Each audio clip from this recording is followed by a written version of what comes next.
berada di tengah gerak roda ekonomi yang lajunya dipengaruhi jalinan komunikasi antara pengusaha dan pemerintah. Dan kami berupaya menjembataninya demi terwujudnya kesejahteraan bagi seluruh rakyat Indonesia. Saya masih tertarik ikuti Business Talk di Kompas TV.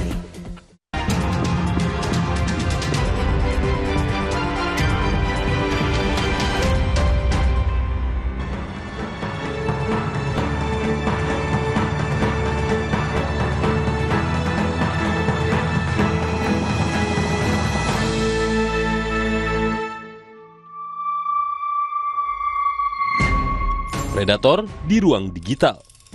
Predator menemukan ruang yang tidak terbatas untuk beraksi di dunia digital. Ancaman serius bagi masa depan bangsa. Baik, silakan rekan-rekan.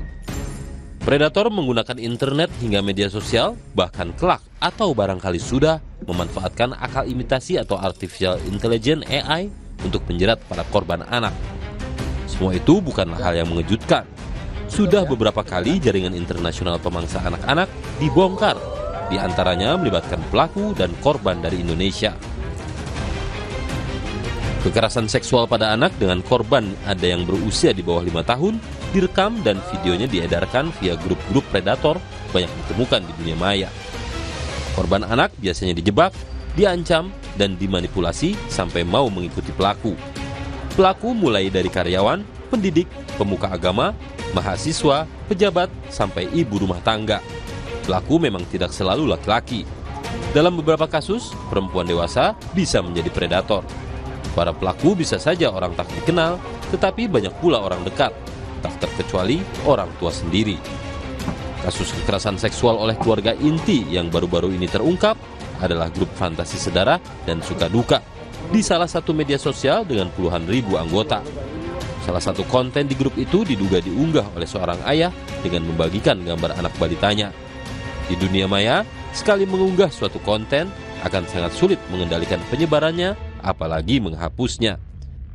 Kasus kekerasan seksual pada anak dengan pelaku kerabat dekat atau incest disebut berdampak jauh lebih buruk bagi para korban. Anak penyintas kekerasan seksual, apalagi incest, ketika tumbuh dewasa berpotensi tak memiliki pemahaman tentang relasi antar manusia yang benar sesuai hukum yang berlaku, agama, dan norma sosial. Peluang korban tumbuh menjadi asosial, kemudian merepetisi apa yang menimpanya kepada korban anak lain besar terjadi. Anak korban kekerasan rentan mengalami gangguan kesehatan mental dan fisik yang bertahan hingga ia dewasa. Semakin banyak kerusakan itu terjadi, dampak buruk bagi anak dan masyarakat secara umum bakal meluas. Kasus kekerasan seksual, termasuk yang melibatkan anak dan darah daging sendiri, disinyalir setua sejarah manusia itu sendiri.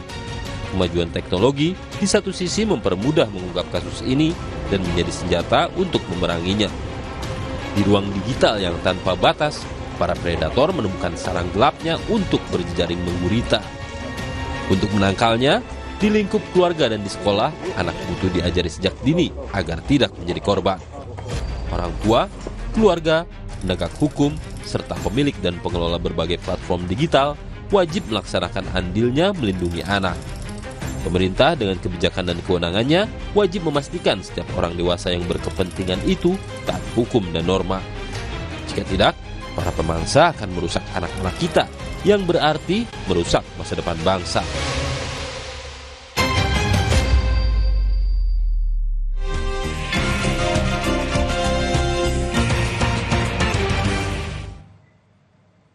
Saudara, saatnya kita ulas harian Kompas yang terbit di hari ini, hari Senin 26 Mei 2025. Kita akan lihat halaman muka harian Kompas hari ini, saudara. Ada sebuah foto berita terlebih dahulu di sini yang menunjukkan Presiden Prabowo Subianto bersama dengan Perdana Menteri Tiongkok Li Qiang, yang dimana keduanya ini sedang melakukan inspeksi pasukan di Istana Merdeka Jakarta pada hari Minggu kemarin. Prabowo dan Li Qiang menjadi saksi penandatanganan sejumlah nota kesepahaman strategis. Terkait dengan nota kesepahaman strategis ini, saudara, juga dibuat judul beritanya di sini, di sisi kanan halaman muka harian Kompas. Kesepahaman strategis ini menandai penguatan kerjasama bilateral Indonesia-Tiongkok di berbagai sektor, salah satunya yakni penguatan kerjasama ekonomi di bidang industri dan rantai pasok. Selain ini, saudara, kita akan bergeser ke informasi lain yang juga dibahas di Harian Kompas hari ini mengenai nasib sastrawan di tanah air. Sastrawan tidak bisa hidup dari sastra. Informasi yang dibagikan di judul ini, saudara, sejumlah sastrawan berjuang melawan stroke, bergerak dengan kursi roda, atau berjalan dengan setengah limbung. Nasib sebagai sastrawan di Indonesia memprihatinkan karena dinilai sulit menghidupi diri sendiri hanya dari menulis. Mereka harus menjalani profesi lain, saudara, demi bertahan hidup. Dari halaman muka kita akan bergeser ke halaman 15 di Harian Kompas hari ini. Ada sebuah foto di sini, saudara. Acara LPS Monas Half Marathon. Run the Ground LPS Monas Half Marathon, peserta dan berbagai komunitas lari mengikuti permainan saat berlangsungnya Run the Ground di kawasan Alam Sutra, Tangerang Selatan, Banten. Acara ini, saudara, merupakan pra-event LPS Monas Half Marathon 2025 dengan tema Time to Rise. Acara ini akan diikuti 6.000 pelari. Selain itu, di halaman 15, masih terkait dengan ini informasi dari pelaksanaan ibadah haji. Musna ditata lebih matang. Wukuf di Arafah dan rangkaian ritual lain di Musdalifah dan Mina menjadi puncak pelaksanaan ibadah haji. Berbagai persiapan dan langkah mitigasi dilakukan.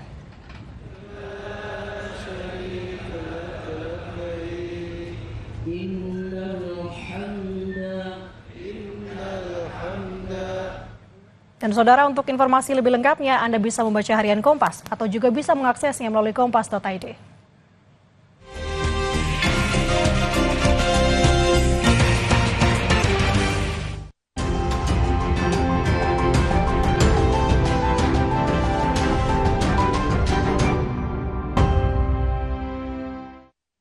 Saatnya kita simak pantauan situasi arus lalu lintas di beberapa lokasi di Indonesia bersama petugas NTMC Polri, Brigadir Anissa.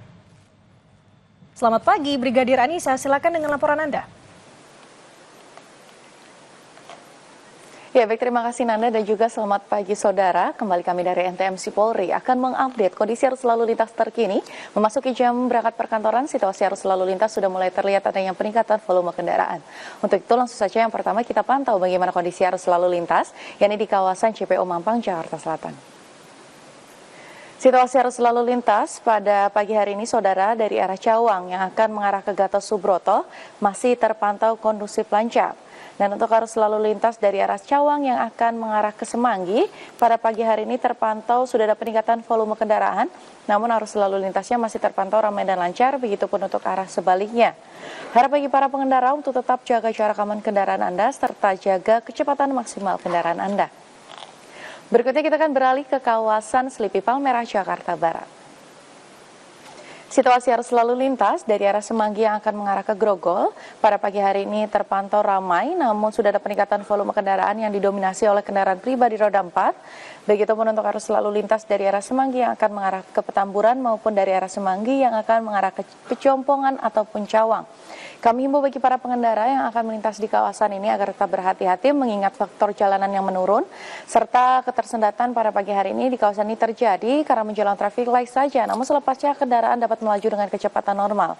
Kami menghimbau bagi para pengendara untuk tidak menggunakan jalur busway sebagai jalur Anda, serta kami ucapkan terima kasih bagi para pengendara yang telah berhenti tepat di belakang garis stop untuk menunggu antrian traffic light. Beralih dari kawasan DKI Jakarta, kita akan bergeser ke kawasan Simpang Jomin Cikampek. Situasi arus lalu lintas dari arah Cirebon yang akan mengarah ke Purwakarta ataupun Cikampek saat ini terpantau kondusif lancar, namun memang sudah terlihat adanya dominasi kendaraan berat yang melintas di kawasan ini. Sedangkan dari arah Karawang ataupun Jakarta yang akan mengarah ke Cirebon pada pagi hari ini juga terpantau lancar, ketersendatan sesekali terjadi. Dan kami himbau bagi para pengendara untuk selalu tertib dan juga memperhatikan rambu-rambu lalu lintas serta arahan himbauan petugas kami yang ada di lapangan. Dan saudara, yang terakhir kita akan memantau bagaimana kondisi arus lalu lintas tepatnya di kawasan Jawa Timur di kawasan Mall Citowaru, Surabaya. Arus lalu lintas dari arah Sidoarjo yang akan mengarah ke Surabaya melalui Jalan Ahmad Yani, maksud kami, terpantau ramai namun tetap lancar yang didominasi oleh kendaraan pribadi roda 4. Dan kami himbau bagi para pengendara untuk selalu tertib dan berhati-hati dan serta menjaga batas kecepatan maksimal kendaraan Anda serta memperhatikan arahan serta rambu-rambu lalu lintas yang terpasang di sepanjang jalan. Dan juga saudara, kembali kami informasikan berdasarkan dari data SMS Korlantas Polri, angka kecelakaan lalu lintas di seluruh Indonesia dalam kurun waktu 1 kali 24 jam terjadi sebanyak 140 kasus laka lantas dengan rincian 20 meninggal dunia, 20 luka berat dan juga 199 luka ringan. Dari data tersebut 45% terjadi karena kecerobohan pengemudi. Untuk itu kami selalu menghimbau untuk selalu tertib berlalu lintas demi terciptanya perjalanan yang aman, nyaman, dan selamat sampai tujuan. Untuk mengupdate kondisi arus lalu lintas terkini, kami siap melayani Anda di nomor 15169 atau juga dapat melalui SMS Center di nomor 9119. Itulah informasi pada pagi hari ini, semoga bermanfaat. Silakan kembali ke studio Kompas TV. Terima kasih atas laporan Anda. Selamat bertugas kembali.